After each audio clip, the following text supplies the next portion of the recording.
Headlines: સાંધ્ય અદાલતોએ ઉકેલ્યા લાખો case. School dropout ratio થઈ જશે શૂન્ય. વિશ્વના પ્રથમ 15 શહેરોમાં છે અમદાવાદ. આપત્તિજનક સ્થિતિમાં SMS દ્વારા અપાય છે એલર્ટ. રાજ્યનો દરેક તાલુકો મુશ્કેલીઓ સામે લડવા સક્ષમ.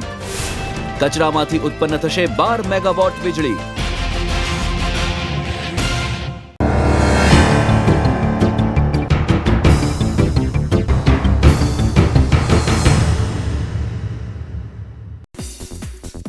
ગુજરાતના પેન્ડિંગ પ્રશ્નોને સત્વરે ઉકેલવા માટે ઇવનિંગ કોર્ટ્સ એટલે કે સાંજ અદાલતોનું નિર્માણ કરાયું છે. ગુજરાત દેશનું પહેલું રાજ્ય છે જેમાં અદાલતો 2 શિફ્ટ્સમાં ચલાવાઈ રહી છે. 88 સાંજ અદાલતોમાં માર્ચ 2012 સુધીમાં 8,57,000થી વધુ મામલાઓ ઉકેલાયા છે.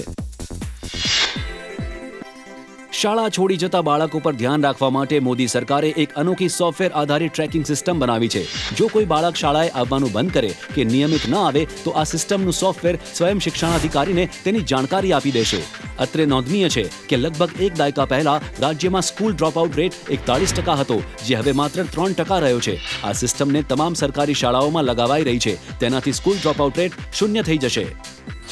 બાળકો લાંબો સમય ગેરહાજર હશે તો તરત જ એની સાર સંભાળ લેવા માટેની વ્યવસ્થા કરવામાં આવશે.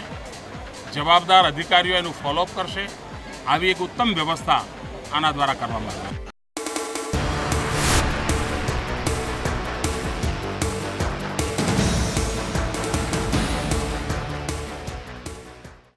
કમિંગ અપ: ધંધો શરૂ કરવા મળશે તાલીમ. જિલ્લાઓની જેમ તાલુકાઓને પણ ચમકાવશે એટીવીટી.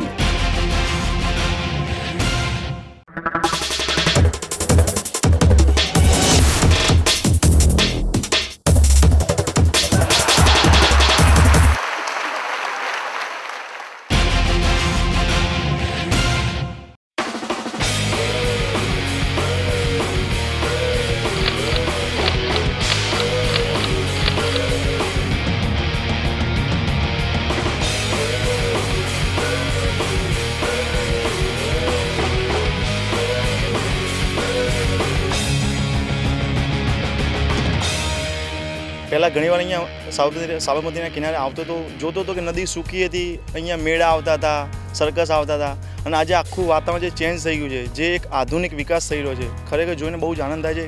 એક અમદાવાદી તરીકે ગર્વ લેવાનું મન થાય છે. હું લગભગ જ્યારથી આ ઉદ્ઘાટન થયું ત્યારથી દરરોજ અહીંયા વોકિંગ માટે આવું છું અને લોકો એન્જોય કરતા હોય છે. હું પણ પોતે એન્જોય કરું છું. જોઈને બહુ આનંદ થાય છે. હમણાં જસ્ટ 10 મિનિટ પહેલાં એક અંકલ અને આંટીથી ચાલતા જતા હતા અને એમણે એમના મોટાભાઈને ફોન લગાવ્યો અને કીધું કે મોટાભાઈ આપ અહીંયા જલ્દી આવો, 10 મિનિટમાં અહીંયા આવી જાઓ. અહીંનું વાતાવરણ અદ્ભુત છે, આબુ જેવું વાતાવરણ છે, તમે આવો, આ જિંદગીનો લાવો છે. આ શબ્દો સાંભળી મારી આંખો ભરાઈ આવી. જે આ રિવરફ્રન્ટમાં મોર્નિંગ વોકમાં નીકળ્યો ને આજે રિવરફ્રન્ટનું જે ડેવલપમેન્ટ જોઈને મને ખૂબ આનંદ થયો. અહીંયાનું વેધર, અહીંયાની ક્લાઇમેટ બહુ સારી લાગે છે. रिवरफ्रंट बहुत बेहतर बना हुआ है. इधर मोदी साहब ध्यान दे रहे हैं. ફોર્ચ્યુન મેગેઝિન અનુસાર અમદાવાદ વ્યાપારની દ્રષ્ટિએ વિશ્વના ટોપ 15 શહેરોમાં સ્થાન ધરાવે છે. આ મહાનગરની માળખાગત સુવિધાઓ આંતરરાષ્ટ્રીય સ્તરની મનાય છે. તાજેતરમાં થયેલા સર્વેક્ષણનું અનુમાન છે કે આગામી દિવસોમાં અમદાવાદની સાથે સાથે સુરત અને વડોદરા પણ ભારતના સૌથી મોટા શહેરમાં ગણના પામશે. સારી સુવિધા અને માળખાગત સવલતોના કારણે સુરત, રાજકોટ, જામનગર અને જૂનાગઢ જેવા શહેરોમાં જનસંખ્યા ખૂબ ઝડપથી વધી રહી છે. આ શહેરોમાં ઉદ્યોગ ધંધા સિવાય રોજગારીની તકો પણ ઝડપથી વધી રહી છે. છેલ્લા એક દાયકામાં સુરતની જનસંખ્યામાં 56% વધારો થયો છે.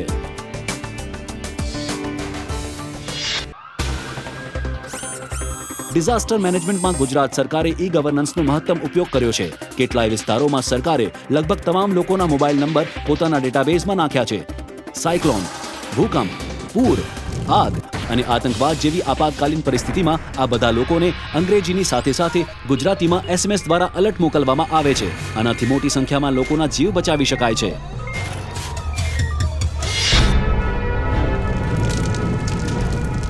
ગુજરાત સ્ટેટ ડિઝાસ્ટર મેનેજમેન્ટ ઓથોરિટીના emergency response centre Gandhidham, Rajkot, Vadodara, Surat અને અમદાવાદમાં ઊભા કરાઈ રહ્યા છે. આ કેન્દ્રો કોઈપણ પ્રાકૃતિક આપત્તિ અથવા આતંકવાદી હુમલાનો સામનો કરવા સંપૂર્ણ સજ્જ છે. આ કેન્દ્રો પર ખાસ બચાવ વાહન અને અત્યાધુનિક ઉપકરણ ઉપલબ્ધ છે. આ ઉપરાંત બચાવ દળ માટે ખાસ પોશાક પણ છે. તંત્રએ રાજ્યના દરેક ગામમાં આવનાર સંભવિત પ્રાકૃતિક, કેમિકલ કે ઔદ્યોગિક દુર્ઘટનાઓ સમયે બચાવ રાહતના પ્લાન તૈયાર કર્યા છે. ગુજરાતના વડોદરા શહેરમાં કચરામાંથી પણ ઈંધણ પેલેટ્સ બનાવાય છે. તેને કોલસાની જગ્યાએ ઇન્ડસ્ટ્રીયલ ફર્નેસમાં ઉપયોગમાં લઈ શકાય છે. તેનાથી અહીંનું નગર નિગમ કચરામાંથી નફો મેળવી શકશે. સુરતમાં એક સોલિડ વેસ્ટ આધારિત પાવર પ્લાન્ટ લગાવાઈ રહ્યો છે, જેમાં 12 મેગાવોટ વીજળી પેદા થશે. સુરત શહેરમાં પ્રતિદિન લગભગ 1100 મેટ્રિક ટન કચરો ભેગો થાય છે. તેનો ઉપયોગ હવે વીજળી પેદા કરવામાં થશે. આ પ્લાન્ટમાં કચરાનો નિકાલ પણ થશે અને વીજળીની સાથે સાથે આવક પણ થશે. પ્રારંભિક તબક્કામાં એક ખાનગી કંપની તેને તૈયાર કરશે અને 25 વર્ષ બાદ તે સરકારને સોંપી દેશે.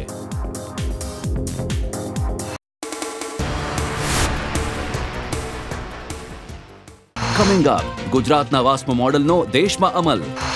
ગ્રામ પંચાયતોમાં થઈ ઇન્ટરનેટ ક્રાંતિ.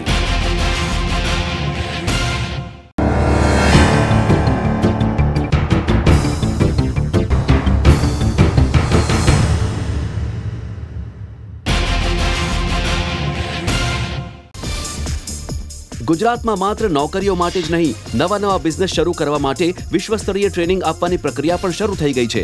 વેપારમાં યુવા વર્ગને પ્રોત્સાહન આપવા માટે ગુજરાતના મુખ્યમંત્રી શ્રી નરેન્દ્ર મોદીએ ગાંધીનગરમાં આઈ ક્રિએટ નામની એક સંસ્થાનું નિર્માણ કર્યું છે. આ સંસ્થાની અધ્યક્ષતા ઇન્ફોસિસના કરતા નારાયણ મૂર્તિ કરી રહ્યા છે. આના મારફતે ઉભરતા ઉદ્યમીઓને વેપાર તેમજ કુશળ પ્રબંધના ગુણ શીખવાડાઈ રહ્યા છે.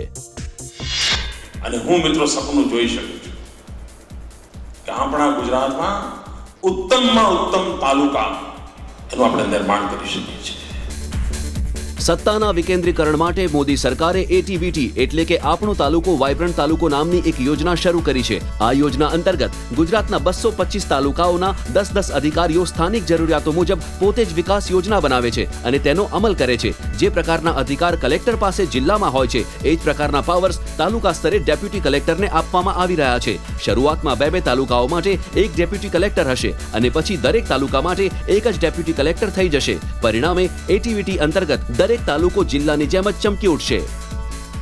સરકારની કોઈ યોજનામાં તાલુકાના ફિલ્ડ લેવલના મહત્વપૂર્ણ માણસોના લગભગ 18,000 લોકોના ઇનપુટ સાથે કોઈ યોજના આકાર લેતી હોય એવી કદાચ ગુજરાતના જીવનની આ પહેલી ઘટના હશે. ગુજરાતના ગામે ગામમાં વાસ્મો મોડલને અમલમાં મૂકી દેવાયું છે. આ રીતે રાજ્યમાં લગભગ 18,000 જળ સમિતિઓ કાર્યરત છે. વાસ્મો અંતર્ગત ઉચ્ચ ગુણવત્તાવાળા પીવાના પાણીની વ્યવસ્થા લોકો પોતે કરે છે. આ સમિતિઓ ઘણા પ્રકારના કામો કરે છે, જેમ કે પાણીની પાઇપલાઇનો પાથરવી, પાણીની ટાંકીઓ બનાવડાવવી, ટ્યુબવેલ અને કુવાઓ ખોદાવડાવવા, સ્નાન ઘરો બનાવડાવવા અને પશુઓના પીવાના પાણી માટે નાળાની વ્યવસ્થા કરવી. ગામમાં પીવાના પાણીના પ્રબંધમાં ખર્ચ થવાવાળા કુલ બજેટના 90% ખર્ચ સરકાર ઉઠાવે છે. બાકીના 10%ની વ્યવસ્થા ગામવાળા પોતે કરે છે. ભારત સરકારના જળ મંત્રાલયે આ મોડેલને દેશના બધા જ રાજ્યોમાં લાગુ કરવાનો નિર્દેશ કરી દીધો છે. વર્ષ 2009માં વાસ્મો મોડેલ માટે ગુજરાતને યુનાઇટેડ નેશન્સ પબ્લિક સર્વિસ એવોર્ડથી સન્માનિત કરવામાં આવ્યું છે. ઉલ્લેખનીય છે કે વાસ્મોને prime minister award for excellence in public service પણ આપવામાં આવ્યો છે. ગુજરાત દેશનું પ્રથમ એવું રાજ્ય છે જ્યાં તમામ પંચાયતોને ઈ ગ્રામ પરિયોજના અંતર્ગત ઇન્ટરનેટથી જોડી દેવાઈ છે. રાજ્યની તમામ 13,685 ગ્રામ પંચાયતોના કમ્પ્યુટર્સ સ્ટેટ વાઇડ એરિયા નેટવર્કથી જોડી દેવાયા છે. આ કેન્દ્રો પર જન્મ મરણના દાખલા, આવક અને જાતિના પ્રમાણપત્રો, રહેઠાણના પુરાવા અને અનેક ફોર્મ ડાઉનલોડ કરીને તેની પ્રિન્ટ લેવાનું શક્ય બન્યું છે. એપ્રિલ 2012 સુધી ઈ ગ્રામ સોફ્ટવેર દ્વારા અત્યાર સુધી 3,52,00,000 પ્રમાણપત્રો અપાયા છે.